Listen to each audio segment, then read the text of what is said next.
Caregiving can sometimes feel like an impossible struggle. Caregivers may be torn between taking care of loved ones and trying to maintain balance in life. The good news is that it doesn't have to be that way. The Caring Generation with host Pamela D Wilson is here to focus on the conversation of caring. You're not alone. In fact, you're in exactly the right place to share stories and learn tips and resources to help you and your loved ones. So now, please welcome the host of The Caring Generation, Pamela D Wilson. This is Pamela D Wilson, caregiving expert, speaker, consultant, and guardian of the Caring Generation. Thank you for joining me for this week's show, episode 204. Before we jump into this week's topic, which is how to stop caregiving from consuming your life. If you find this podcast helpful, please like it and follow it on your favorite podcast apps. Your participation through likes and follows helps this show reach more people worldwide looking for hope, help, and support for their health or when caring for aging parents, elderly loved ones, spouses, and other family caregivers. Are you wondering how to stop caregiving or health problems from taking over your life? Do care responsibilities or managing your health consume your life? Are you repeatedly stopped in your tracks by random events related to the care of an aging parent or your health just when you think you are making progress? During this week's episode, 204, I will share how random events kick off caregiving responsibilities and health problems, and what caregivers and care receivers can do to cope and manage. If you have a question or an idea for a future podcast, go to my website, PamelaDWilson.com, click on the Contact Me button, and complete the caregiver survey or the contact form, where you can also schedule a one-to-one virtual consultation with me. There's also a lot of helpful information and resources for caregivers and people managing their health on my website, PamelaDWilson.com. You'll also find more information for this week's podcast in the show transcript. Again, you go to Pamela D. Wilson, click on the Media tab, then the Caring Generation podcast, and scroll down the page to find this episode 204. How to stop caregiving from consuming your life, or how to stop health problems from consuming your life. These are big questions. I have answers. Many of you know caregiving is my profession. I've been advising family caregivers and aging adults for almost 25 years. There were times when my professional care responsibilities consumed my life. If you are a power of attorney agent, a court-appointed guardian or conservator like I used to be, you know these roles, these legal roles, can be all-consuming and stressful and just downright crazy. So, what can caregivers and people with health problems do to manage and cope with all of the responsibilities? Let me start with the context of how caregiving starts, and we'll go from there. Adult children fall into the role of a caregiver for an aging parent. In many cases, there was no thought given to the decision of agreeing to become a caregiver. Caregivers tell me it just happened. Young adults in their 20s and 30s find themselves in a position where they started out caring for grandparents and then moved over into caring for middle-aged parents with health problems. These caregivers are consumed by caregiving responsibilities. They are watching their lives pass before their eyes.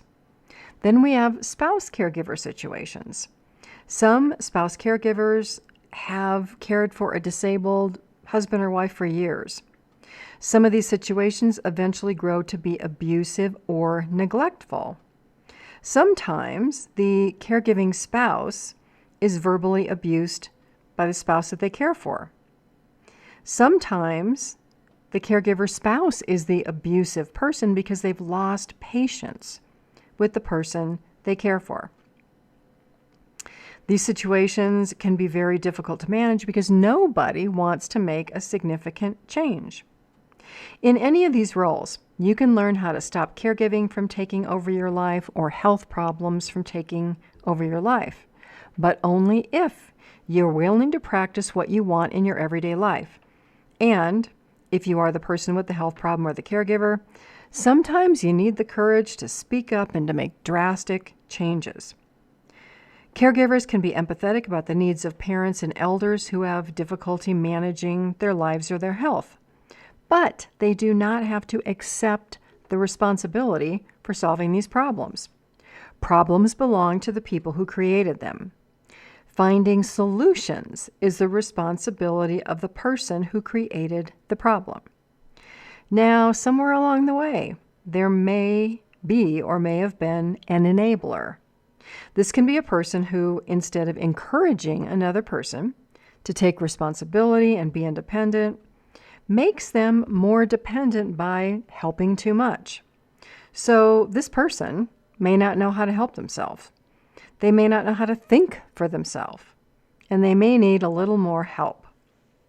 Caregivers who become too emotionally involved in all these caregiving responsibilities and who find difficulty focusing on the facts can become very good at practicing worry, damaging family relationships, and creating drama.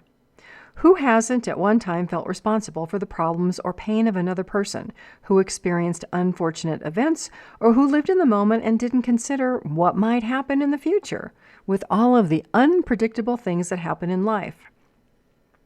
These are unfortunate situations. I see them every day with aging adults and the caregivers I counsel.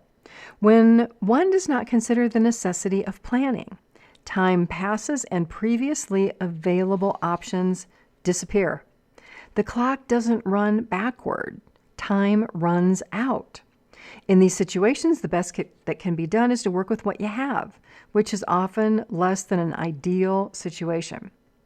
So let's start with 3 tips for stopping caregiving or health problems. Number 1, practice doing more of what you want in your life.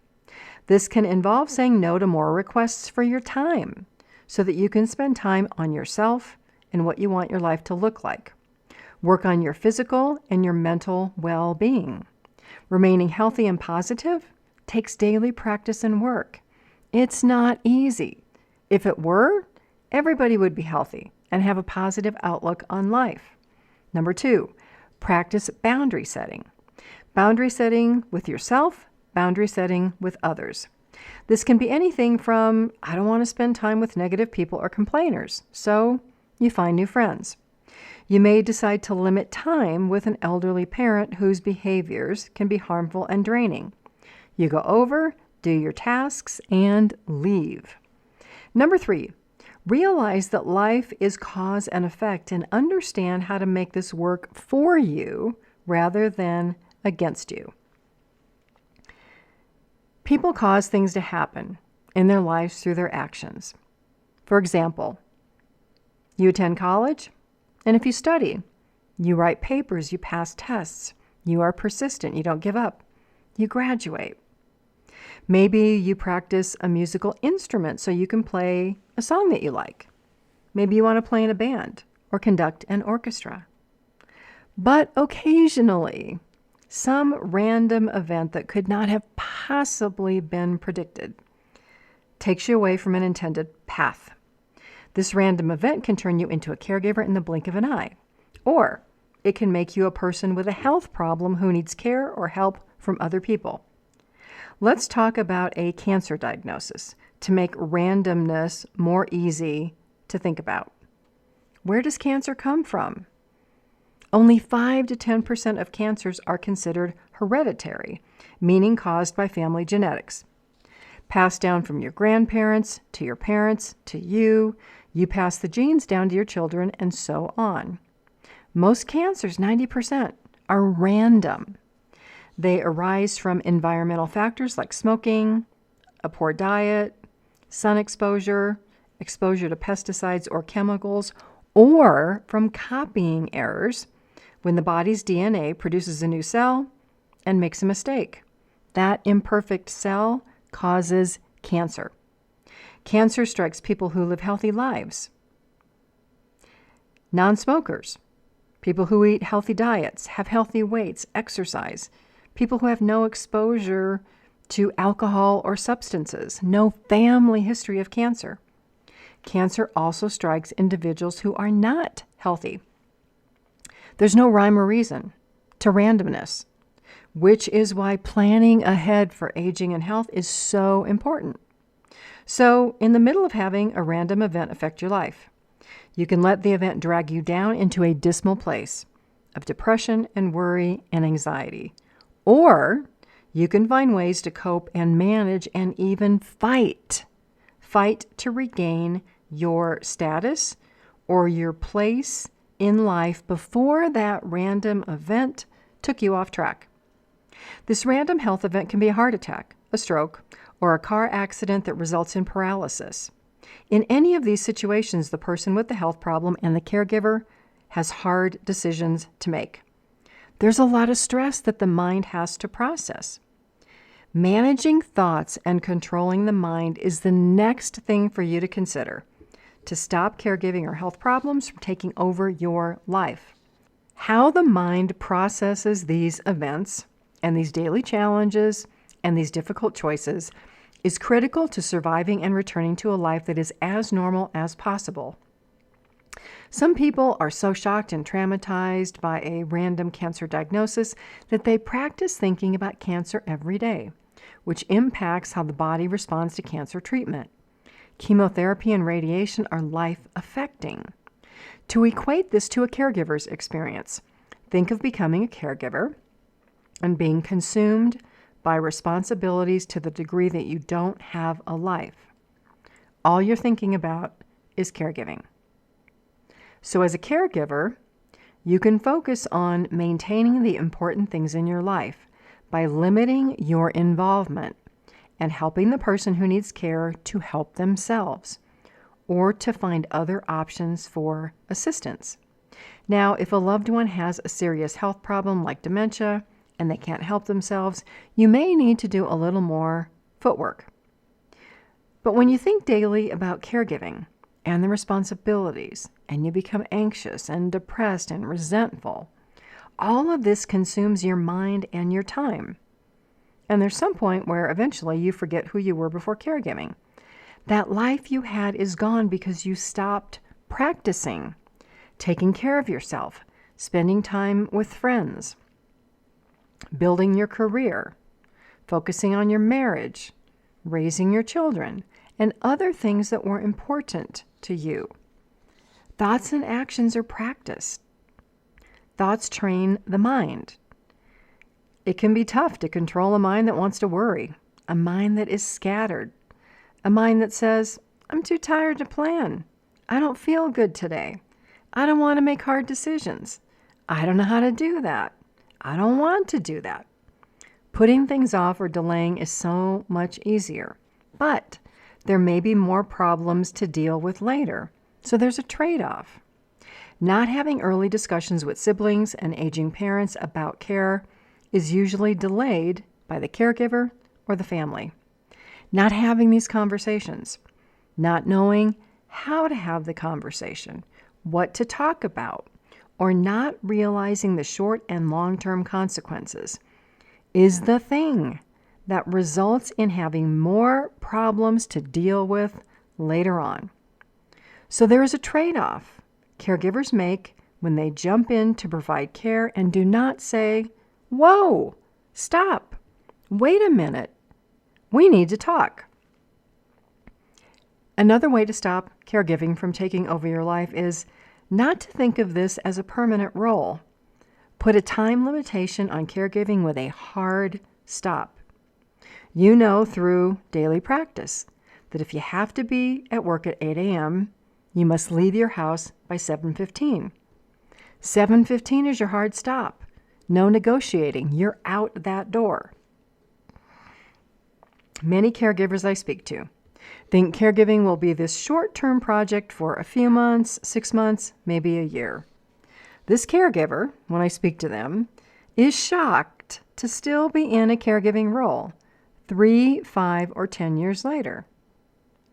They had no hard stop. They had no exit plan in mind. They had no family discussions. Why? Because they jumped in.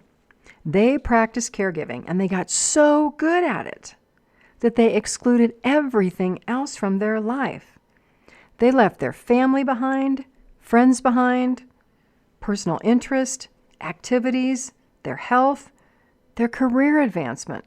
All of that was left behind. If you don't want your life to be consumed by caregiving, you must create your hard stop, your exit plan on day 1 or later, when you realize you've taken on too much, when you're burned out, you're resentful, you're anxious. The same thinking applies to people with health problems. Most people don't think about how unhealthy habits result in being unhealthier. If you're diagnosed with a health condition and you ignore it, instead of trying to figure out what habits or practices you can do to make it better, ignoring that health problem becomes your habit. It becomes your practice that, unfortunately, you're going to get good at. You are going to get good, really good, at having more health problems and being sick. So if you don't want caregiving or health problems to consume your life, you have to talk about these early, plan early, set boundaries for yourself. You must be willing and committed to changing the daily practices and habits you do that take you away from what you want to be doing in your life, or those habits that contribute to more health problems. You have to be honest with yourself. You have to have hard conversations with yourself. I know, that stinks, right? If you're feeling stuck, you don't know what to do, I can help you make a plan. Work through the logical steps of planning and help you consider health, financial, and legal matters related to being a caregiver or managing aging and your health. You can contact me to schedule a one-to-one consultation by going to my website, PamelaDWilson.com. Click on the Contact Me button and complete that contact form. I thank you all so much for being here, for being interested in health, aging, caregiving, and everything in between, and for considering being proactive. Please like and follow this podcast on your favorite app and share it with others you know who are seeking hope, help, and support. It helps other people find their way here and grow this podcast.